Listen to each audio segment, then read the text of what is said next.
ഏയ്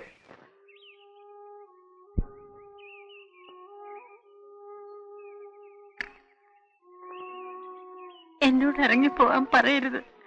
ഞാനിപ്പോ ഇവിടെ നിന്ന് ഇറങ്ങിയാൽ അവരെന്നെ കൊല്ലും. ആര് കൊല്ലുന്നു? ഇന്നലെ രാത്രി മുതൽ തുടങ്ങിയാണല്ലോ. ആരാ കൊല്ലാൻ വരുന്നേ? എന്നോടൊന്നും ചോദിക്കരുത്.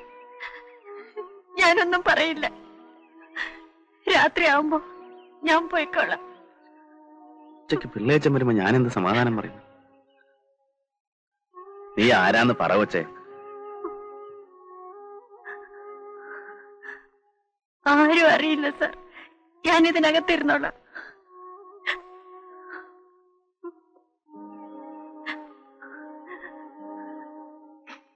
സന്ധ്യാകുമ്പോൾ പൊയ്ക്കോളൂല്ലോ. വിശക്കുന്നുണ്ടോ? പല്ലുതൊക്കെ കുളിക്കാന്താന്ന് വെച്ചാ ചെയ്. സൂക്ഷിച്ചും കണ്ടും വേണം. ഞാൻ മാനമര്യാദക്ക് ജീവിക്കുന്നവനാ.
രണ്ട് ഇട്ട് കഴിച്ചോ.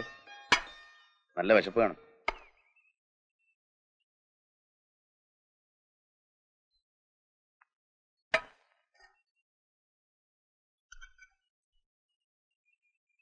അവിടെ ഇരുന്ന് കഴിച്ചോ.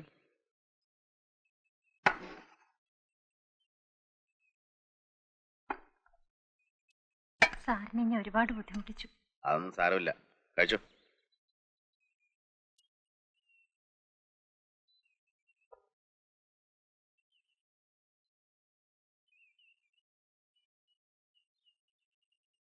എന്താ പേര്? പറയാൻ മടിയുണ്ടോ? വനിത. ഇന്നലെ രാത്രി നിന്നെ കണ്ടിട്ട് ഒരു അലവലാതി പെണ്ണാണെന്ന് എനിക്ക് തോന്നിയത്. ഇല്ലെങ്കിൽ പാതിരാത്രി ഒറ്റക്കരം കറങ്ങും.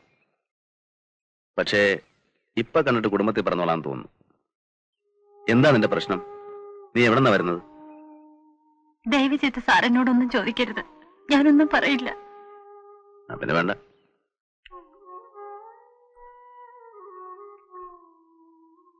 കഴിച്ചിട്ട് ആ മുറി തന്നെ കയറിയിരുന്നോ? ഇരുട്ടുമ്പോഴേക്കും സ്ഥലം വിട്ടോണം.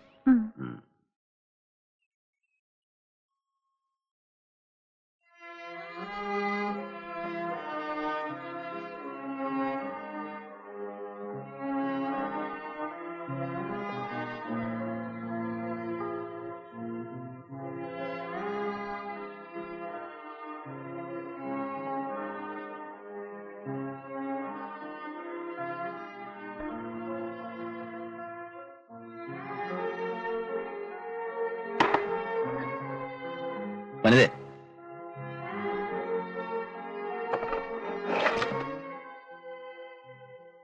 പേടിക്കണ്ട. ഇറക്കി വിടാനൊന്നുമല്ല. അവിടെ ഇരുന്നിട്ട് എന്റെ പണി നടക്കുന്നില്ല. നീയാ കാരണം. ക്ഷമിക്കണം സർ. വരൂ, നമുക്ക് അവിടെ പോയിരിക്കാം. എന്തെങ്കിലും സംസാരിച്ചിരിക്കാമല്ലോ. ആരെങ്കിലും വന്നാലോ? അത് സാരമില്ല, വരുമ്പോ മാറിയാ മതി. വരൂ.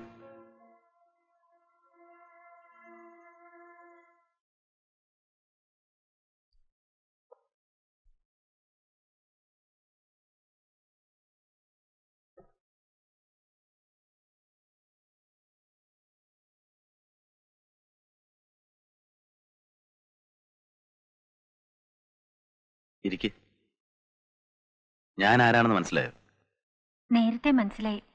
നാടകമെഴുന്ന തമ്പിസാറല്ലേ? ഞാൻ പത്രത്തിൽ പടം കണ്ടിട്ടുണ്ട്. അപ്പൊ ഞാൻ തീരെ അപരിചിതനല്ല. ഇരിക്ക്.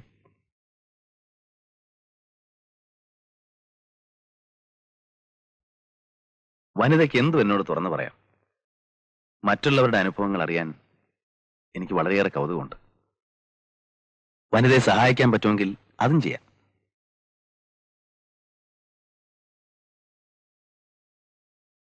നിൽക്കൂ.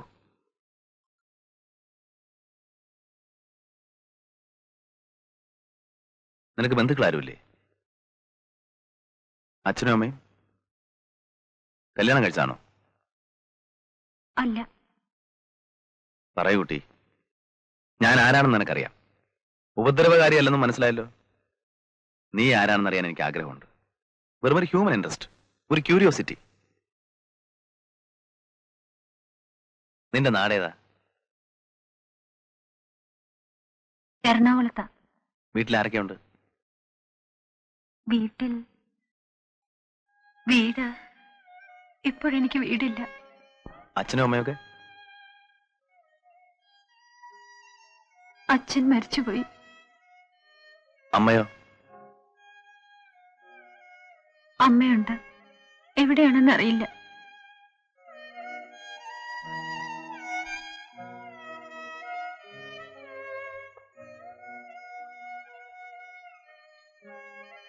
ഞാനെല്ലാം പറയാം. ഞാൻ എന്റെ കഥ സാറിനോട് പറയാം. സാറിനൊരു പക്ഷെ പ്രയോജനപ്പെടും. തുടക്കം മുതൽ പറയാം. സാറ് മുഴുവൻ കേൾക്കൂ. കേൾക്കാം.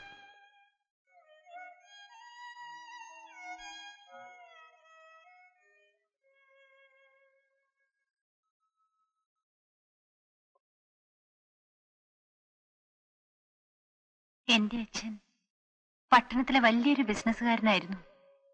എക്സ്പോർട്ടായിരുന്നു ബിസിനസ്. അച്ഛന്റെ പേര് സേതുമാധവൻ എന്നായിരുന്നു. അമ്മയുടെ പേര് എലിസബത്ത് എന്ന. അവർ സ്നേഹിച്ച് വിവാഹം കഴിച്ചതായിരുന്നു. ഞങ്ങൾ 2 കുട്ടികളാ. എന്റെ ഇളയതാണ് മോഹൻ. എല്ലാ സുഖങ്ങളുടെയും നടുവിലാ ഞങ്ങൾ വളർന്നു വന്നത്. പക്ഷേ വീട്ടിലെന്തോ സമാധാനമില്ലായിരുന്നു.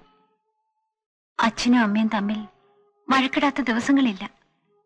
ചിലപ്പോൾ അച്ഛൻ വീട് വിട്ട് ദിവസങ്ങളോളം ഹോട്ടലുകളിലും മറ്റും തങ്ങും, അമ്മയുടെ ശല്യം സഹിക്കാൻ വയ്യെന്നും പറഞ്ഞ്. അച്ഛൻ പോയാൽ അമ്മ ഇറങ്ങും.